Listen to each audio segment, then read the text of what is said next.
Shalom saudara, senang sekali saya Peter Chandra kembali hadir menjumpai Anda di program Kacamata. Saudara, di episode minggu lalu kita sudah belajar tentang bagaimana ketika kita telah menjadi anak-anak Tuhan, maka Tuhan memberikan kita kuasa untuk bisa menaklukkan seluruh roh-roh jahat yang ada di dunia ini.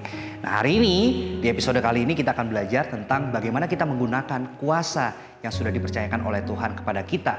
Kewenangan seperti apa yang Tuhan berikan kepada kita untuk bisa menggunakan kuasa yang sudah dipercayakan oleh Tuhan untuk menaklukkan dunia serta seluruh isinya. Mari saudara, kita akan simak sama-sama pesan firman Tuhan yang akan disampaikan oleh Pastor Daniel Vicky dari GBI LTC Glodok berikut ini. Tuhan kekuatanku, Tuhan penghiburanku, saat dunia berguncang dan berlalu. Kedamaian jiwaku, hanya Tuhan di surga, hanya Kau yang ku miliki.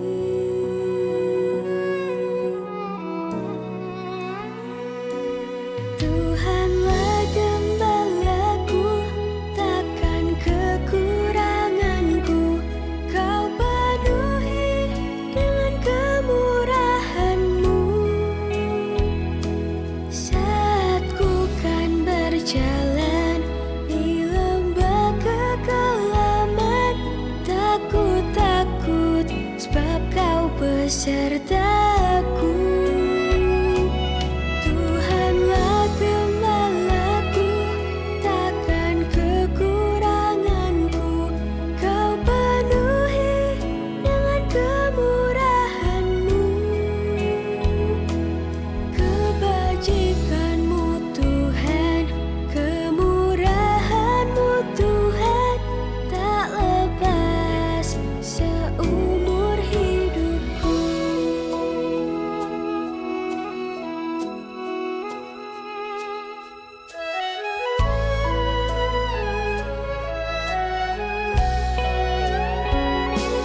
segala kekuatan musuh. Nah, berarti apapun senjata musuh, apapun tipu daya iblis, Tuhan sudah memberi kita kuasa menahan segala kekuatan musuh. Dalam bahasa Inggris dikatakan to overcome all the power of the enemy. Menjadi pemenang atas segala kuasa musuh.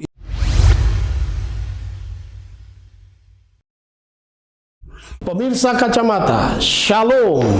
Hari ini saya ada tema menarik. Saya dengan Pastor Daniel Wiki, Gembala GBI LTC Glodok. Tema yang saya berikan adalah kuasa dan otoritas. Jadi saudara terkasih dalam Kristus, bukan saja kita menerima kuasa, tetapi otoritas. Artinya wewenang. Ya, luar biasa saudara. Manakah ayatnya bahwa anak-anak Tuhan menerima kuasa dan otoritas sekali lagi atas setan-setan? Bahwa kita buka firman Tuhan di dalam Injil Lukas. Satu ayat saja, pasal 10 ayat 19. Dahsyatnya ayat ini saudara, karena ini ayat adalah pegangan saya dalam pelayanan pelepasan atau pengusiran roh-roh jahat. Demikianlah bunyi firman Tuhan, sesungguhnya Aku telah memberikan kuasa kepada kamu untuk menginjak ular dan kalajengking, dan kuasa untuk menahan kekuatan musuh, sehingga tidak ada yang membahayakan kamu. Wow, kita punya Tuhan yang dahsyat. Saudara perhatikan, bahasa Inggrisnya bunyinya demikian, I have given you power and authority. Nah, jadi bukan cuma kuasa, tapi kuasa dan otoritas. Atas apa, saudara? Disinilah Tuhan berbicara dalam suatu simbol adalah ular dan kalajengking. Saudara terkasih dalam Kristus, tentu ini adalah suatu simbol-simbol yang jahat. Ular dan kalajengking. Ular memiliki bisa beracun, juga kalajengking melalui dia punya ekor itu bisanya beracun.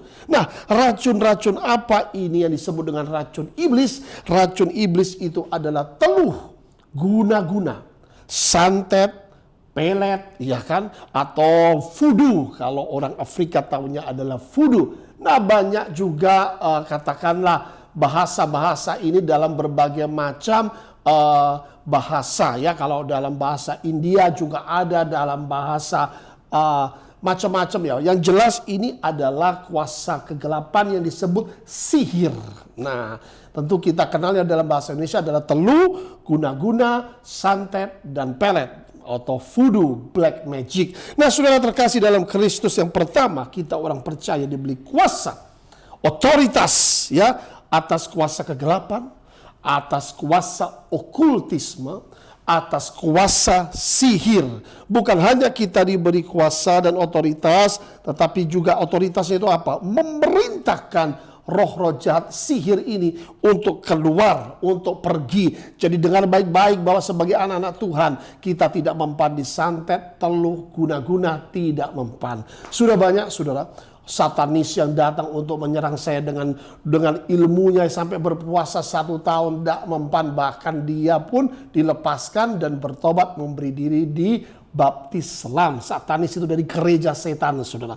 Ya, itu ilmu tertinggi, lebih daripada ilmu perdukunan, saudara. Karena perjanjiannya langsung dengan Lucifer. Saudara, kita punya Allah yang dahsyat. Senjata kita itu kasih, saudara. Kasih itu menyelamatkan. Kasih Kristus itu menyelamatkan semua orang yang berdosa, semua orang yang dibutakan oleh iblis. Untuk apa sih mereka mau lakukan teluh, guna-guna, santet? Iya kan? Kadangkala cinta ditolak, dukun bertindak. Nah, melalui itulah pelet gitu, saudara. Nggak heran kadangkala kita melihat pasangannya begitu ganteng seperti Elvis Presley, tapi wanitanya ya saudara bisa tahu sendiri, ya. Itulah akibat pelet.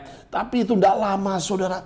Orang yang terikat seperti itu ada jangka waktunya, sehingga ketika mereka sadar, cintanya luntur. Nah, saudara terkasih dalam Kristus, kalau cinta ditolak, sebagai hamba Tuhan saya beritahu, Tuhan punya rencana yang indah dan Tuhan akan berikan yang terbaik bagi engkau. Puji Tuhan. Yang kedua dikatakan bukan cuma kita diberi kuasa mengalahkan iblis itu dan otoritas, tetapi Alkitab mencatat kuasa kedua menahan segala kekuatan musuh. Nah itulah tidak bisa disantet teluh dan guna-guna. Pastor, apakah kita yang melakukan peperangan rohani atau pengusiran roh-roh jahat ada serangan balik? Nah ini yang menjadi pertanyaan. Maka kenapalah banyak orang pelayan-pelayan Tuhan mundur dari pelayanan pengusiran setan atau okultisme ini. Saudara, maksudnya membebaskan mereka yang terikat, takutnya serangan balik. Saudara, namanya juga peperangan rohani. Pasti sebuah peperangan itu ya ada serangan, saudara. Tetapi firman Tuhan menjadi pegangan kita. Aku memberimu kuasa menahan segala kekuatan musuh. Nah, berarti apapun senjata musuh, apapun tipu daya iblis, Tuhan sudah memberi kita kuasa menahan segala kekuatan musuh. Dalam bahasa Inggris dikatakan to overcome all the power of the enemy. Menjadi pemenang atas segala kuasa musuh. Ya, saudara perhatikan bagaimana setan bisa menyerang. Mungkin saudara tanya, Pak, bagaimana sih iblis menyerang manusia? Melalui pencobaan. Saudara tahu bahwa Yesus saja dicobai iblis 3 kali loh di padang gurun. Tetapi 3 kali juga Yesus menang. Senjatanya apa? Firman Allah. Peganglah firman Tuhan. Saudara, senjata iblis itu bisa berupa pencobaan. Hari-hari ini pencobaan itu begitu banyak ya. Dari mana saudara pencobaan itu yang paling dahsyat itu saudara? Dari gadget. Handphonemu itu loh saudara. Itu pencobaan. Hari-hari ini maaf saudara, dari gadget itu begitu banyak, maaf, film-film atau foto-foto yang pornografi. Lalu anak-anak terikat dengan game online. Sehingga ketika dipanggil orang tuanya untuk belajar malah marah, ya kan? Tidak mau belajar, terikat dengan game online. Itulah mengalihkan untuk membaca firman Tuhan. Bahkan tidak sedikit loh saudara, saya pernah ketika sedang berkhotbah, tiba-tiba jemaatnya sedang game online, asik itu anak muda saudara. Tapi disitulah iblis bisa mencuri firman. Pengalihan melalui handphone kita tuh pencobaan ya.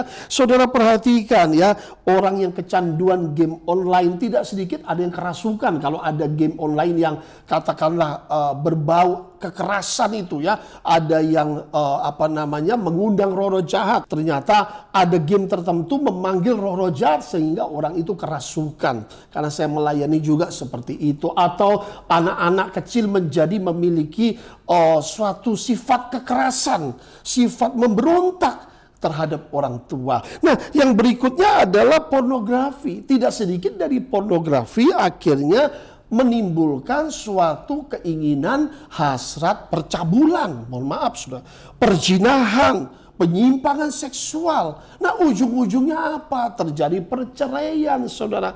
Kalau manusia sudah terikat dengan pornografi sehingga akhirnya melakukan hal-hal yang tidak diperbolehkan oleh firman Tuhan, sehingga terjadi ketidaksetiaan dengan pasangan hidup yang diberkati oleh Tuhan. Maka saudara, Tuhan memberi kita kuasa menahan segala kekuatan musuh. Apa itu kuasanya? Dengar baik-baik. Perisai iman. Nah, iman kita itu yang mengalahkan dunia. Iman kita itu yang mengalahkan iblis. Firman Tuhan sudah berkata, gunakanlah perisai iman ya, sehingga kita harus mempergunakan perlengkapan senjata Allah. Nah, yang hari ini saya bahas bukan semua full saudara, tetapi sebagian, yaitu defense. Apa itu defense-nya? Untuk mempertahankan, dikatakan menahan segala kekuatan musuh. Kita buka firman Tuhan satu lagi di dalam Efesus pasal 6 ayat 16. Demikian bunyinya firman Tuhan, dalam segala keadaan pergunakanlah perisai iman, sebab dengan perisai itu kamu akan dapat memadamkan semua panah api dari si jahat. Nah, saudara, kita perlu tahu nggak apa itu perisai? Perisai shield, perisai iman. Nah, iblis itu memberikan panah api. Apa itu panah api? Ketakutan, kekhawatiran, takut melangkah, takut gagal. Alkitab berkata apa yang kau takutkan itu bahkan menimpahmu. Kekhawatiran akan hari esok. Tuhan berkata jangan kau khawatir. Apa kau makan, apa kau minum. Kebutuhan kita, burung di udara saja dipelihara, apalagi kita anak-anak Tuhan. Ya, baik saudara, kekhawatiran, ketakutan, bimbang. Bimbang itu gambaran orang tidak percaya. Alkitab berkata bahwa orang bimbang tidak dapat menerima mujizat. Orang bimbang itu tidak percaya kepada kuasa Allah. Ini loh panah-panah si jahat dibuatlah orang bimbang. Ketika dia baca firman, masa iya sih? Nah, ini bimbang saudara. Tapi kalau kita percaya, ya kita mengaminkan, nah kuasa itu bekerja. Ya, lalu intimidasi dari iblis. Oh kamu gagal, oh kamu nggak akan bisa, oh kamu ini nggak layak. Itu intimidasi iblis, saudara. Sehingga intimidasi, bisikan-bisikan negatif dari iblis itu merontokkan iman kita. Mari saudara, firman Tuhan sudah berkata, gunakanlah perisai iman itu untuk memadamkan panah api si jahat. Ya, berikutnya adalah Efesus 6 ayat 14 dikatakan, jadi berdirilah tegap, berikat pinggangkan kebenaran, berbaju zirah keadilan. Gunakan ikat pinggang kebenaran supaya kita hidup dalam kebenaran. Baju zirah keadilan supaya kita dikatakan firman Tuhan baju zirah keadilan. Apa tuh saudara baju zirah? Supaya semua panah api si jahat itu nggak kena hati kita. Saudara tahu baju zirah? Nah itu seperti besi itu dipakai. Itu Tuhan berikan keadilan. Nah saudara, kalau hati kita nggak ada baju zirahnya, ini masuk apa yang masuk? Kepahitan. Lalu timbullah iri hati. Timbullah amarah. Firman Tuhan berkata, kalau marah jangan sampai matahari terbenam. Dan jangan memberi kesempatan kepada iblis. Nah itu amarah, dendam, kepahitan. Nah perlulah kita diberikan kuasa menahan segala kekuatan musuh melalui yaitu baju zirah itu. Yang terakhir adalah ketopong keselamatan dari Efesus 6 ayat 17 ya. Terimalah ketopong keselamatan. Nah, ketopong keselamatan itu apa? Melindungi pikiran kita, saudara. Dari apa? Pikiran jahat, pikiran kotor. Nah, iblis itu bersarang di pikiran manusia. Tetapi kalau ada ketopong keselamatan, berarti hidup kita ada keselamatan dalam Kristus. Saudara terkasih dalam Kristus, inilah kita pegang janji Tuhan. Bahwa aku sudah memberikan kamu kuasa menginjak ular dan kalajengking. Menahan segala kekuatan musuh. Dan terakhir, tidak ada yang membahayakan kamu. Haleluya, puji Tuhan. Thank you Pastor Daniel Vicky yang sudah berbagi pesan firman Tuhan kepada kami semua di program Kacamata hari ini. Saudara, mari kita mau sama-sama bersyukur bahwa Tuhan mempercayakan kita kuasa yang begitu besar. Tidak hanya dipercayakan kuasa, tapi Tuhan juga memberikan keleluasaan yang sangat besar, kewenangan penuh untuk kita bisa menggunakan kuasa daripada Tuhan mengalahkan kuasa dan juga roh-roh jahat yang ada di tengah-tengah dunia ini. Sehingga kita bisa diberikan kemampuan untuk menahan segala serangan roh-roh jahat. Dan yang terpenting saudara, kuasa roh-roh jahat, kuasa kegelapan tidak bisa menyakiti atau membahayakan diri saya dan juga saudara.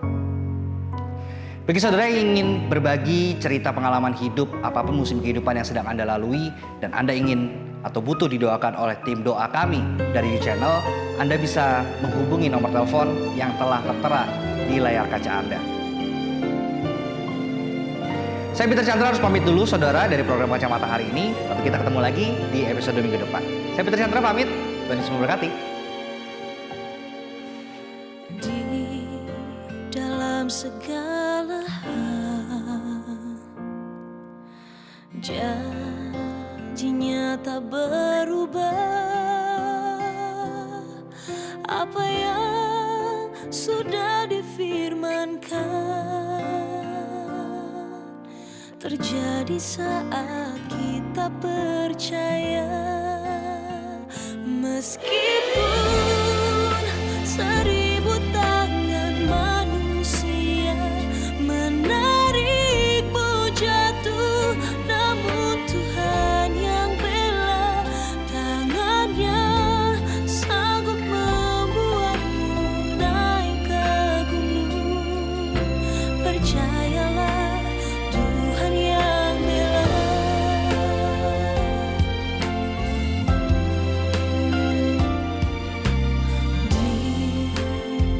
dalam segala hal.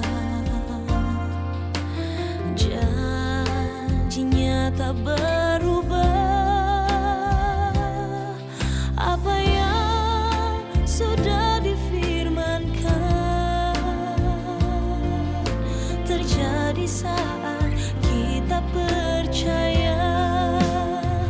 Meskipun seribu tangan manusia menarikmu jatuh, namun Tuhan yang bela tangannya sanggup membuatmu naik ke gunung. Percayalah, Tuhan yang bela.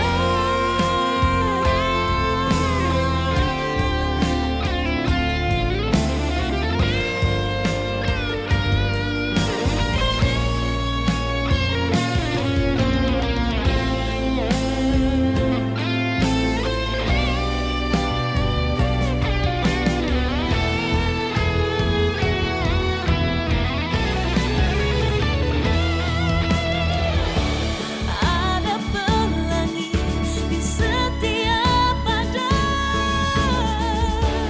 dan ada tawa di setiap air.